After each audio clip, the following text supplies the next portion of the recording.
Well, it's 12:30 Eastern Time, so we'll go ahead and get started.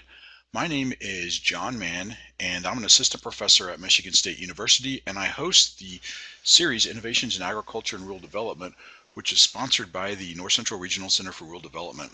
So I want to welcome everybody to our webinar today in aquaculture. The title is Dietary Preen Oil as an anti-stress feed additive for aquaculture species. So before we get started with the presentation, I want to point out a couple of items. So if you have not done so, please take a moment and participate in our poll questions. We've got a couple poll questions, and so those are helpful for us to track our audience.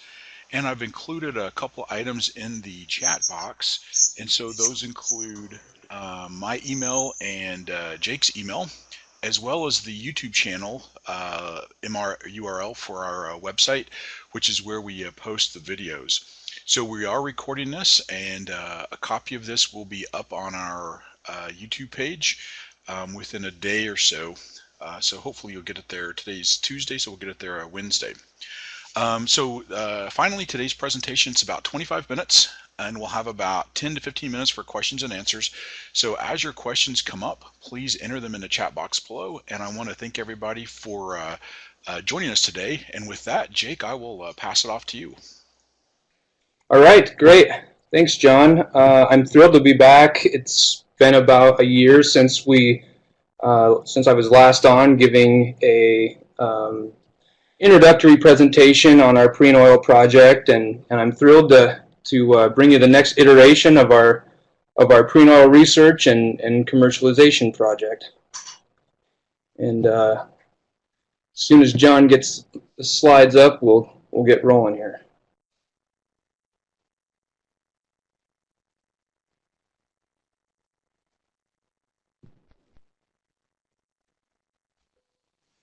Sorry about that, Jake. Yeah, no problem.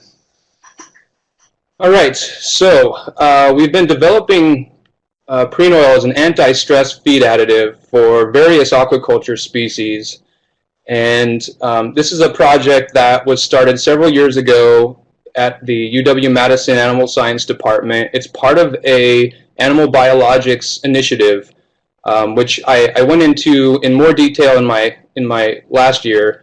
But basically, this is an initiative to discover and promote value-added products from animal waste. And so this particular project has been a collaboration between the UW Co-Products Laboratory, the Aquaculture Research Lab, and also the Meat Sciences program here on campus. And so I'm going to just jump right in here.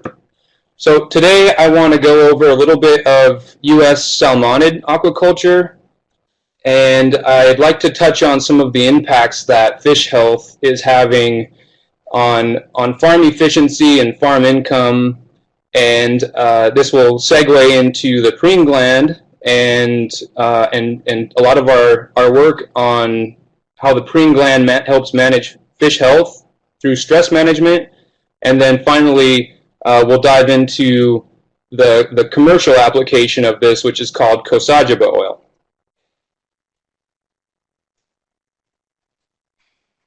So in the U.S., as far as salmonid aquaculture goes, we are at a point where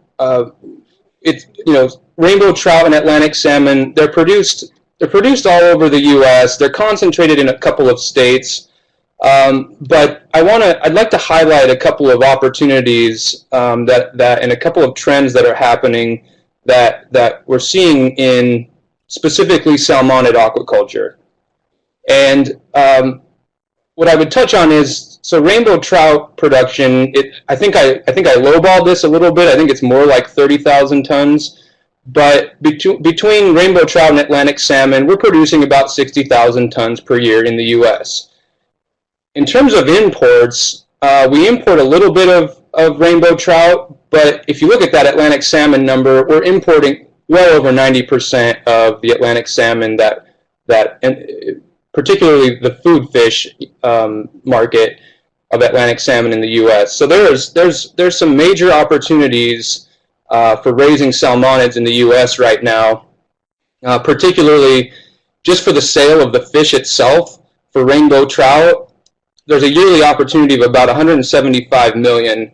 For Atlantic salmon, that shoots up to about 3.8 billion per year. And this is simply the sales of the fish. If you're doing things like processing and making any kind of value-added product like that, then your opportunity is even higher. And so within salmonid aquaculture, we have a lot of scrutiny right now under Netpen aquaculture, and there's a lot of environmental concerns and a lot of pushback against that. And what that's actually doing is it's opening up an opportunity for land-based aquaculture systems. And so this opportunity for Atlantic salmon has certainly not gone unnoticed. As you see below, just last year alone, there was over $1.1 billion invested into land-based Atlantic salmon alone. And you can see the different investments and the different production capacities that have been described here. Some of them are pretty ambitious, but if you thought that Atlantic salmon production on a land-based system was only for extremely large operations, well, there's some smaller farms doing this as well, and they've managed to wrap this up into an aquaponics type of operation, and there's a couple that I listed below there that are located in the Midwest. So it shouldn't surprise anyone that fish health directly influences the success of a farm. It directly influences the income that a farm gets, and certainly if a fish farm isn't able to sell the amount of fish that they would like to, well, they're losing money. And so the average salmonid mortality, and this is really a global average, although when it's bad, this average can shoot up to 30-40%. But right now it's kind of a hard number of 10% mortality. And in the U.S., that's costing about $50 million per year in just lost fish. So this does not include other value lost in terms of medicating sick fish, the amount of income that's lost by having to downgrade fish fillets due to sickness and poor health. There's money lost in poor growth. You have farms that have to buy specialty equipment to help avoid stress or to help manage stress. And if you're a starting farm, these can be pretty substantial costs. So if the U.S. aquaculture, salmonid aquaculture market is poised for growth, right now there's not a lot of success in addressing some of these fish health problems. And so I would argue that as the U.S. salmonid production grows, in parallel with that, there's going to be an increase in value loss due to mortality and poor health. And so one of the ways that we're approaching this problem here at UW is we are very interested in managing stress through the diet. And so this is a non-disruptive approach. You're feeding fish anyway if you're raising fish, and ideally this sort of option is not going to influence your day-to-day operation and that sort of thing. So this brings us to the preen gland. The preen gland is very unique. It's very interesting. It has a lot of biological functions. There are more being discovered all of the time. This is an area of constant research. And some of the functions would include waterproofing, pheromone function, in terms of attracting mates or identifying your sibling. There's UV protection. There's some antimicrobial protection. So there's a lot going on in this preen gland.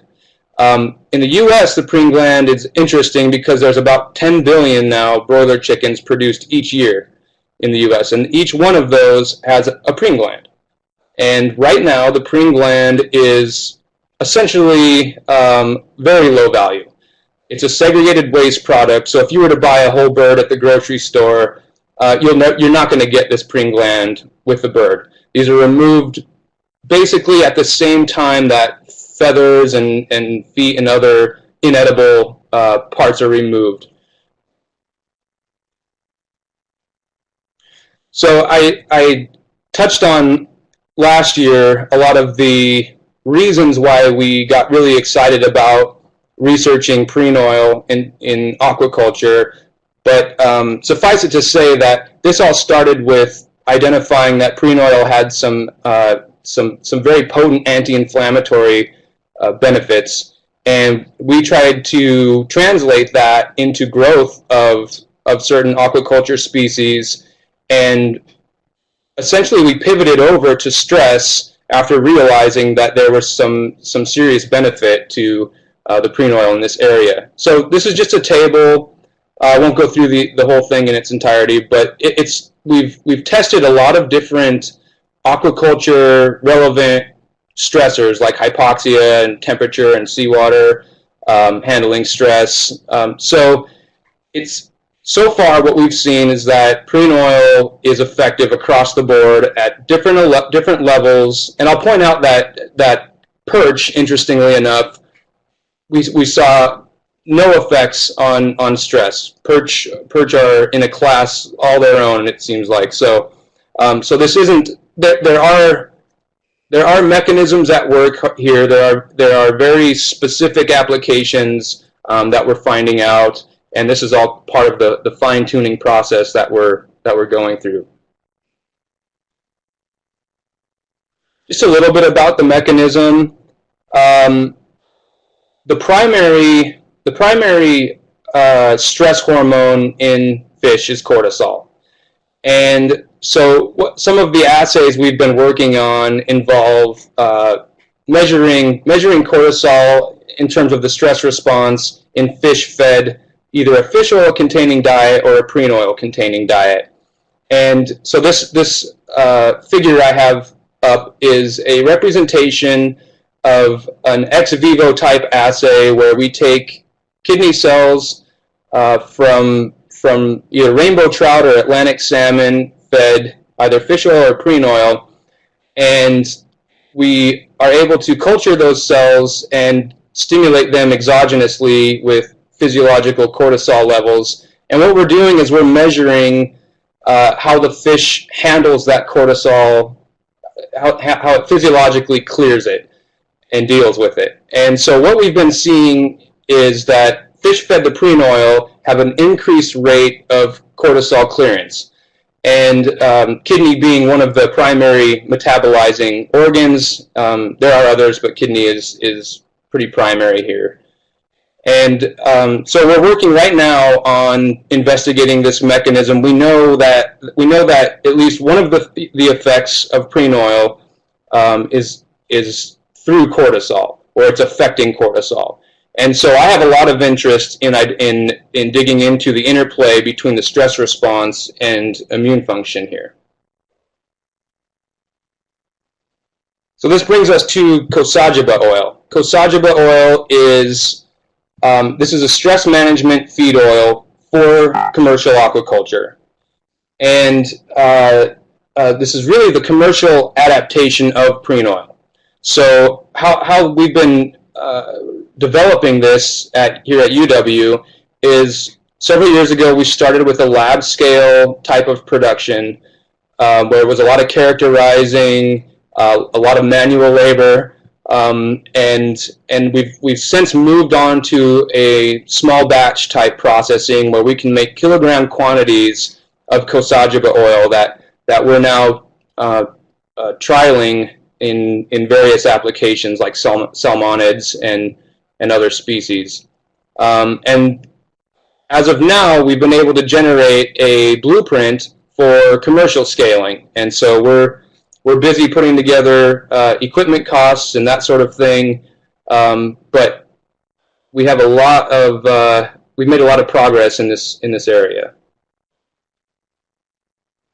A little bit about just the safety. one of the concerns with taking, for example, an inedible product from poultry and isolating lipids from it and feeding that to fish is that humans will eventually consume that fish. So we've been digging in over this past year quite a bit in terms of the safety. And so far what we know is that Cosagiba oil meets an AFCO definition. AFCO is a group that works heavily back and forth with the FDA in terms of defining feed ingredients, defining what a feed ingredient is, coming up with those definitions. And so we meet the definition right now for animal fat, which doesn't necessarily allow us to make any health claims, but it does allow us to be able to provide assurances to aquaculture farms that this does in fact, that this is a quality feed oil. And we also had it tested for heavy metals, so that we put that to rest. That was always a concern, that potentially trace metals could accumulate in a lipid like Preen oil. And then finally, one of the things that we got that we wanted to test was whether or not some of the commonly used poultry pesticides, these are typically organochlorine type compounds, were also accumulating in the preen gland, and it turns out that they aren't. So this is very encouraging in terms of the safety. We don't have any reason to think that there's any overt toxicity or health effects from this. The other thing I would mention for the fish itself is that based on the strategy in which we're going to feed Preen oil, Cosagiba, to fish, we're not seeing any decreases in omega-3s or anything like that. So there's no reason that you would have to, although this does replace a little bit of the fish oil, there's no reason that you would sacrifice any of your omega-3s by using this. And finally, down at the bottom, we're looking into some of the storage and oxidative stability of Preen oil.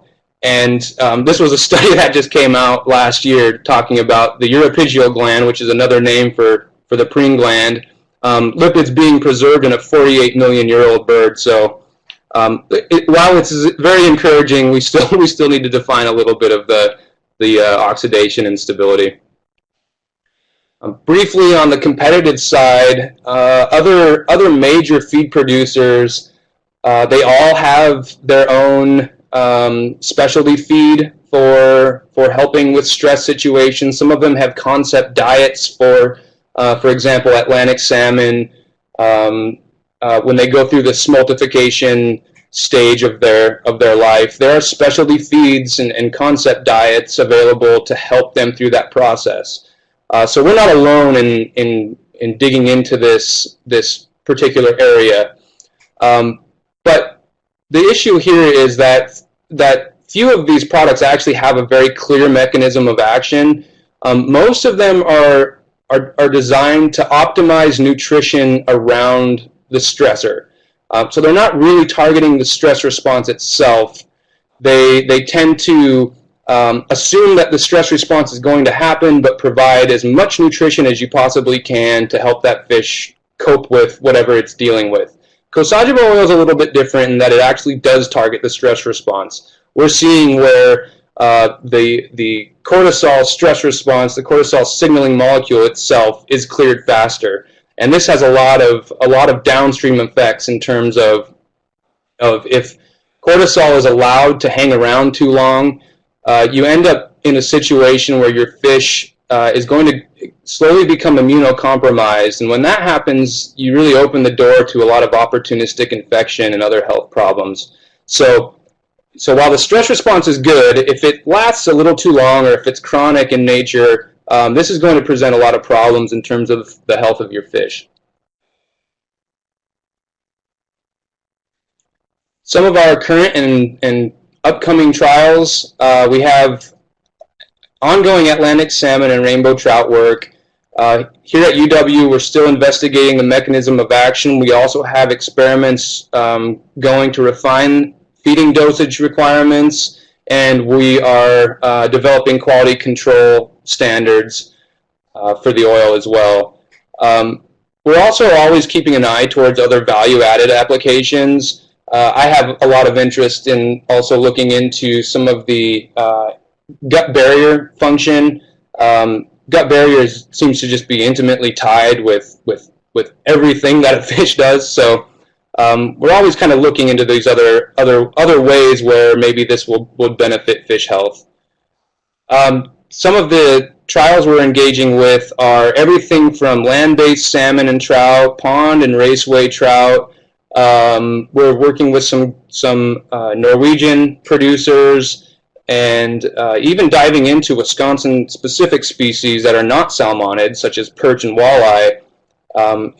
And part of this is trying to identify farm-specific needs and farm-specific requirements where a product like Cosajoba oil could benefit. We've even done some work in ornamentals like koi and found success. They are dealing with their own kind of set of issues, and so there's a lot of general application here, but we have to be fairly focused in order to kind of streamline our story a little bit. So we've been really focused in the salmonid area right now. And then other things like catfish, crustaceans, we have yet to play around with any of these, but we are well aware of the problem. So lots of interesting opportunities here. I want to give you just an idea of some of the value that's lost from salmon survival, just survival alone, not even talking about the health detriments of disease itself, even medicating disease. This is just survival. This is a great direct way of assessing how much value is being lost due to stress. And so first, the dietary requirements of Cosajoba oil, we're looking at a dosing range of around 1 to 2%, maybe lower, weight per weight of the diet. And what we're doing is, if we can, we would like to identify periods of stress, windows of stress. If they can be anticipated, that's even better. But what we would want to do is we step in with Cosajoba oil in a diet, feed it for about 2 to 3 months around this window of stress, and this is going to get the fish through this period of time, through this stress period. After that stress period, if a fish farm or a farmer isn't anticipating any more stress issues, then this can actually come out of the diet. And that's one of the ways that you could bring the omega-3s, keep them optimized. And so for the Norwegian Atlantic salmon market, there's about 32 million fish mortalities per year. That translates to about $1 billion right now, and that price of salmon is out of control. So this keeps going up every time I check this. And so we know we can meet the production requirements for the entire Norwegian Atlantic salmon market in terms of how much Cosajoba oil we need to supply. And looking over to the global side, Norway makes up such a big portion, but it's still 1.5 billion per year. So there is a lot of money being lost in terms of fish mortalities alone. So I got to touch on some hurdles. Some hurdles in the development. This poor guy to the left. I have to relate to this. I feel like this every day almost. Understanding the value of health issues beyond direct mortality is very tricky.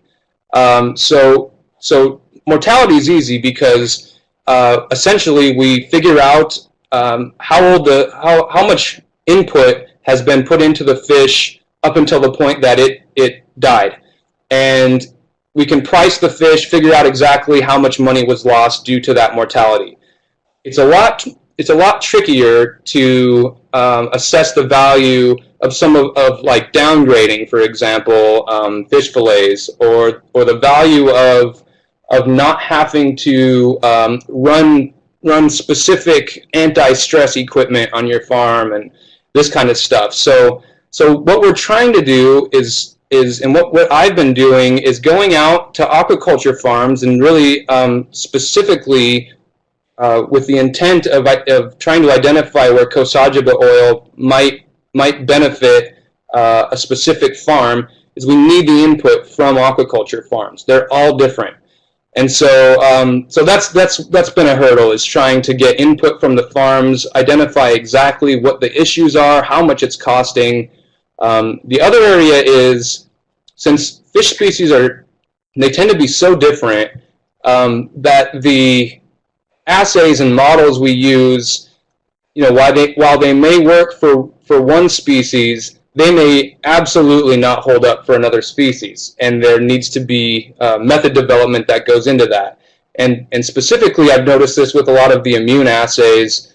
They're not like mice, for example. You can thoroughly investigate immune function and inflammatory function in a mouse. That is just not the case right now for, for example, salmonids. Atlantic salmon is one of the most well-developed, but when we get into perch and walleye, this becomes a lot more work. So the point is that we're always seeking more trial opportunities, and I think at the end of the day, we need aquaculture farms to be open to talking about where some of these health issues may be coming up. So this is not necessarily an issue of poor management. This tends to be an issue of fish are simply not as selected for as, say, for example, chickens. And fish are they're stress prone, and it really doesn't take much to put your fish into a position where they can succumb to infection and that sort of thing. Just briefly walking through some of our pathway of commercialization.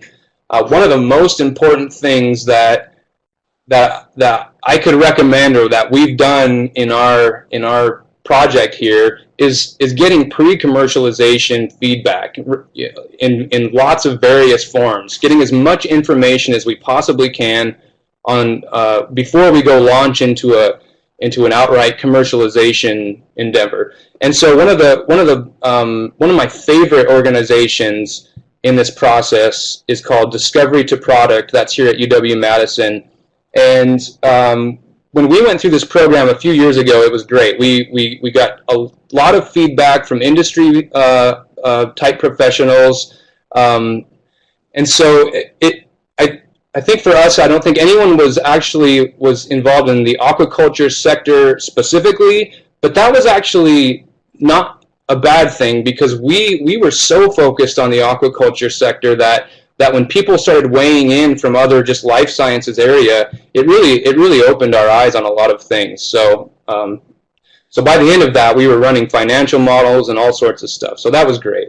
We've also been funded for a few years by the Wisconsin Alumni Research Foundation. They have an accelerator program that is tailored for bringing lab discoveries through pre-commercialization and trying to help launch them into a commercial realm.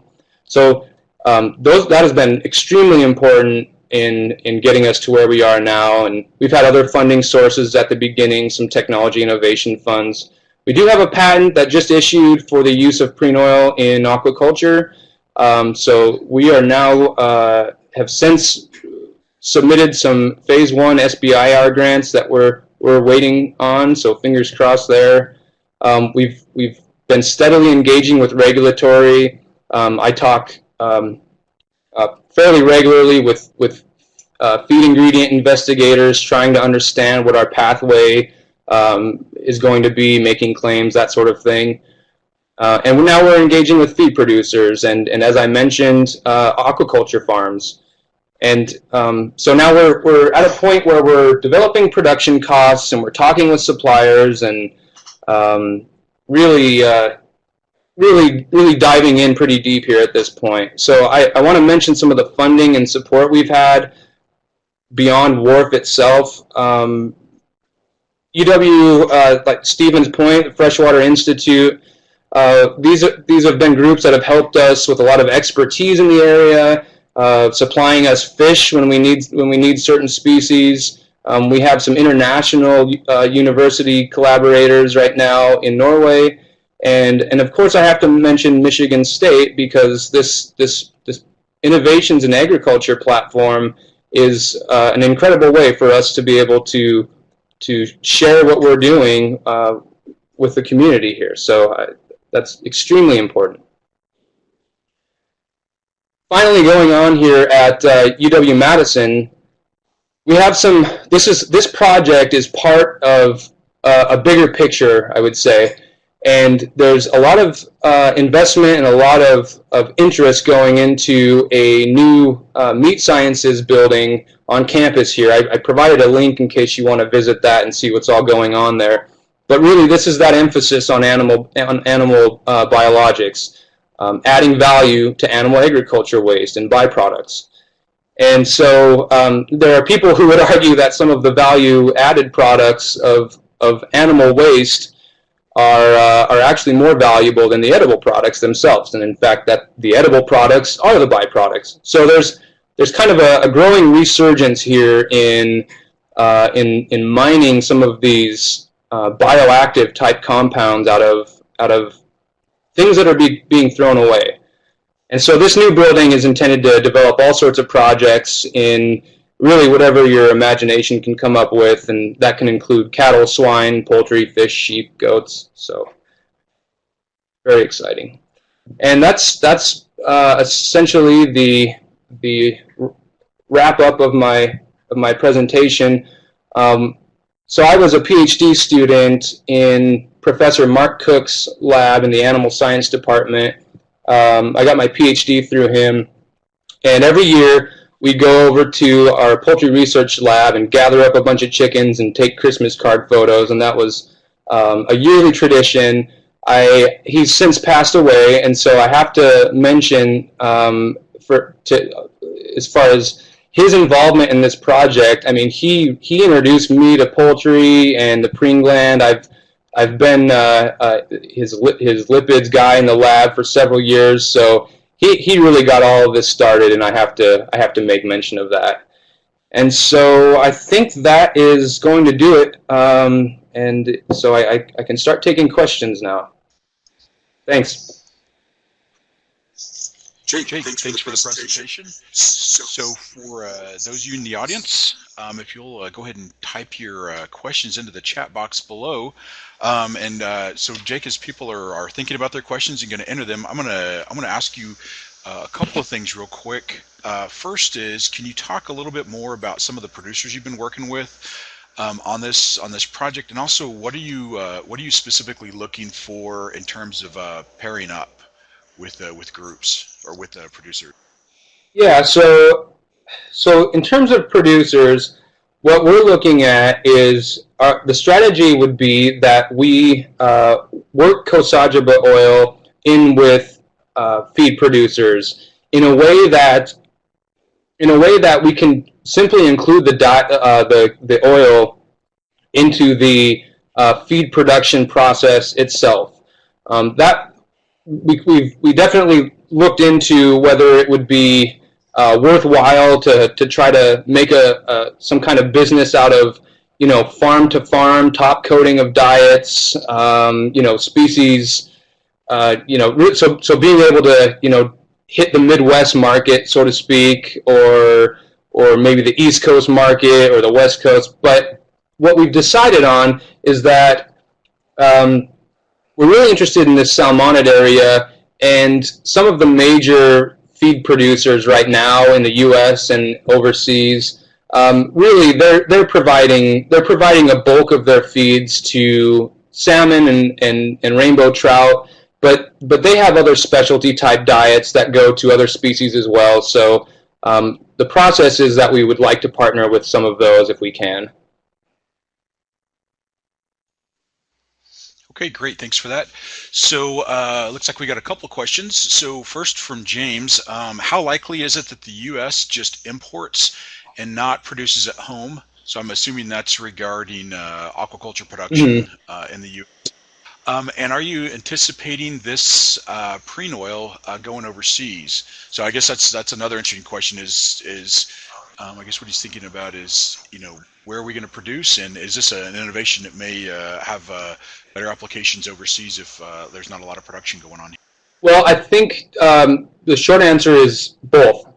if we can, we know that there are major problems overseas, and so we are certainly looking into and actively working with overseas interests right now, and but that isn't to say that there is also not this strong U.S.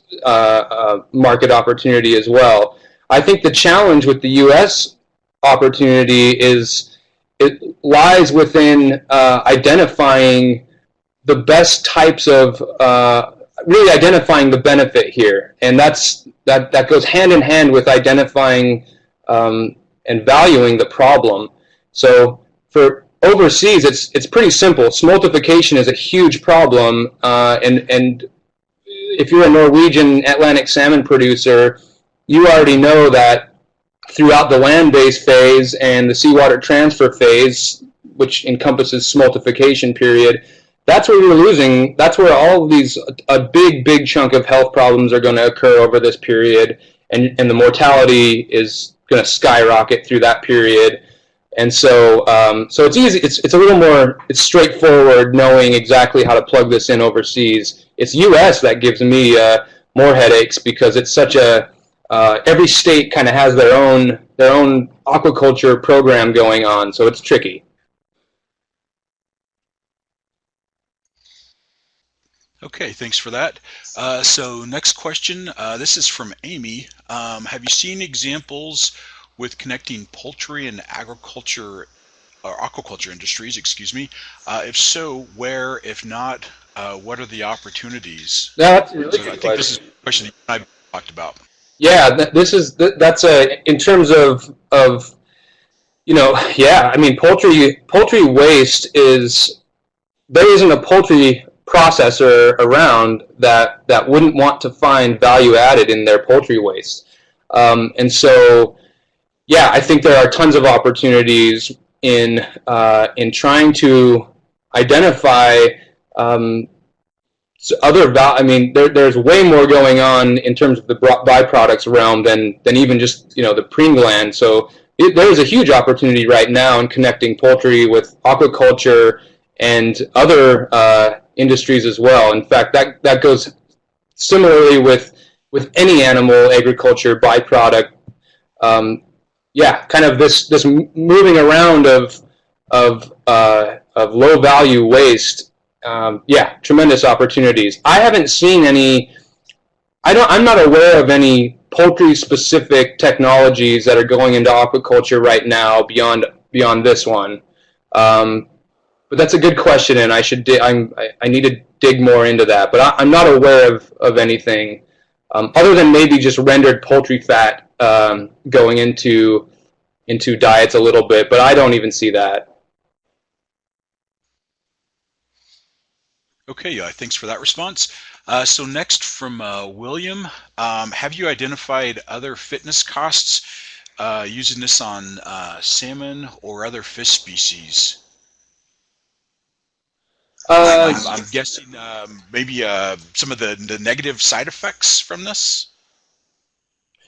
Yeah, I think so. So in terms of fitness costs, I have to think. I mean, so we're certainly digging into.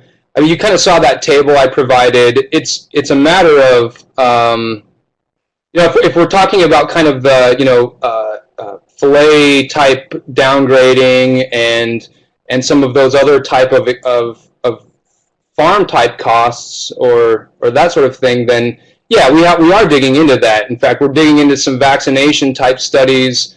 We're digging into chronic type of stress versus acute stress and all sorts of other interesting areas. Like I said, I really want to dive into the immune function component of this more as well. So I don't know if that answers your question. Please clarify if that's. Oh, okay. Other animal species. I see that just popped up. And so other animal species. Yeah, we have investigated several different species applications for this. And really, the simple answer here is Based on the size and the strategy at which we are feeding Cosagiba oil to fish, there is kind of a maximum value thing happening here, where if you try to feed, let's say, a cow preen oil in the diet over, if they needed the oil for like a 6-month period, that's going to kill the value of this oil and really the ability to provide enough oil to meet that sort of a problem in a market like that. So fish are great because we're only feeding about it's roughly, it's rare that we're feeding over a 150 gram fish. So with that small of an animal, they absolutely burn through fat. So their fat metabolism is very strong and it turns over quite quickly. And so in terms of feeding an oil and getting the oil incorporated into fish tissues, that's a strong application versus other like land-based animals. They tend to be a little more cost prohibitive in terms of meeting that. Great, thanks for that. So next question, how many fish species are there applications of preen oil for? Which ones? And how many can be produced in the US? So I think you actually have a slide that talks a little bit about this. Yeah, so how many fish species are there applications for preen oil for? So yeah, that slide kind of weighed in, but that's not, so I would say in terms of what we're interested really is families. And so like salmonids, we know this is a very strong, we've seen very strong effects of Cosagiba oil in salmonids. Like perch and walleye, that would be persinids. And so we're seeing in persinids, they're a little more evolutionarily advanced, I would say, I guess, than salmonids in terms of they have a few more systems at play physiologically that allow them to better cope with stress, or really not. They have this tendency to kind of ignore stress to a certain extent, depending on the stress, I should say.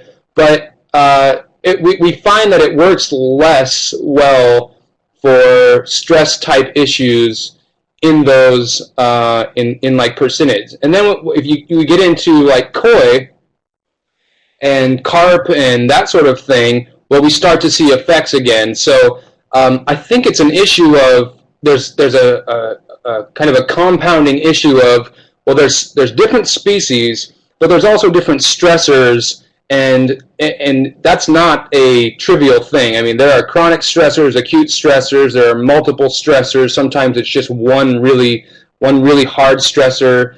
And so, yeah, pulling all of that apart for each and every species is not a trivial task. But we have worked our way through several different species, and like that table that John mentioned, that gives you kind of a very high level overview of the effect sizes we're seeing. Great, thank you for that. Okay, so the next question is another one from James, and it looks like, what are some of the other health issues not being dealt with in the U.S. versus overseas? Yeah, if this is in terms of aquaculture, I would say that, well, for example, one way that Norway and Norwegian Atlantic salmon producers are dealing with their stress problem during the smoltification stage is they've moved a lot of, what they're doing is they're growing fish to a bigger size in land-based facilities. So they've made enormous investments into land-based facilities with the hope that they can just create a more robust fish on land and then turn them out to sea, and they'll survive better and have less health problems. And I'm not sure exactly what the numbers are on that, but I do know the expense to do that is a lot of money, when really some of these dietary, if the right kind of dietary strategies were at play, maybe some of those expenses could be avoided. So on the U.S. side, other issues. Well, I know on the U.S. side, hypoxia is a big problem. Temperature stress is a big problem, and this is all kind of farm-specific stuff. It's different if you're in a flow-through system like a raceway versus a pond. It's different if you're in a land-based system versus a pond. So there are, and by land-based I mean like recirculation systems. Yeah, there are issues with crowding that present stress. There are issues with just grabbing a fish and pulling it out of water and moving them to a bigger tank. That's stressing your fish. Yeah, I've seen things like sediment problems. So there are physical stressors that we may not be able to address whatsoever. If your fish is in dirty water, I don't know that this sort of thing is necessarily going to push them through that sort of stuff. So there's a lot of layers to this, and that's why I really have to emphasize spending a lot of time with aquaculture farms specifically and just getting to know kind of the operation or the potential problems of each individual farm. And but yeah, so that's, hopefully that helps. Jake, okay, thanks for that. So I don't see any other questions up, so I've got one more for you, and then I guess we'll wrap up the webinar. So my question for you is, it's kind of twofold, but so where are you in terms of getting the casageable oil, Preen oil, out to the commercial market? I know you got a lot of testing to do still, but just a rough idea of the timeline, A, and B.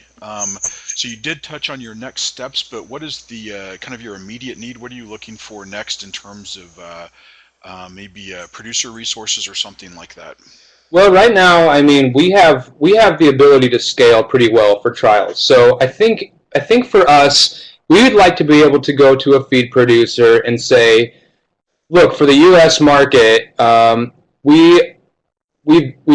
we've identified a problem that's significant enough, and that can be solved through the diet if there are stress management solutions available, and we think we have a very strong product to serve that market. And so that, to us, I think it's going to come down to we need to make a very convincing case to feed producers that there is a lot of money and a lot of value being lost through poor fish health, and that's going to come through I think various trials in various species, but right now I think we have a strong enough case in salmonids. It's really just pinning down that value, pinning down exactly how much and in which areas something like this can provide maximum benefit. So I have to emphasize the trial aspect. I mean, if anybody who is raising fish, it's very likely that you're aware of health certain windows where health may be compromised a little bit, and I would just ask you to consider the value of that sort of loss as it travels down the entire growth cycle of your fish, right? So if you're holding fish back on growth because they're so stressed out, and you may not even know how stressed they actually are. That's kind of what we are trying to get the word out on, or help build understanding about. But consider the value that's being lost all the way through the growth process, because to me that's for a starting farm or an operating farm, you can't afford to lose fish, really. It's if that's what you're selling, and they're all, and a lot of them are dying, well, you're losing a lot there, and that's a really hard barrier to overcome. So yeah, I would just encourage farms to be open and mindful about health issues because we're here to help. I mean, that's the whole point. Is we want to make this better. We want to make U.S. aquaculture and global aquaculture more efficient if we can. Great, Jake. Thank you for that. This has been a great presentation. So again, if you would like a recording of this, our YouTube page is up. So you can go to that to get the recording. If you have any problems with that, you can always email me and I can send you a copy of the email. So I want to thank everybody for participating, and especially our presenter, Jake Olson from the University of Madison, or University of Wisconsin in Madison. And with that, we'll wrap up the webinar. Thanks.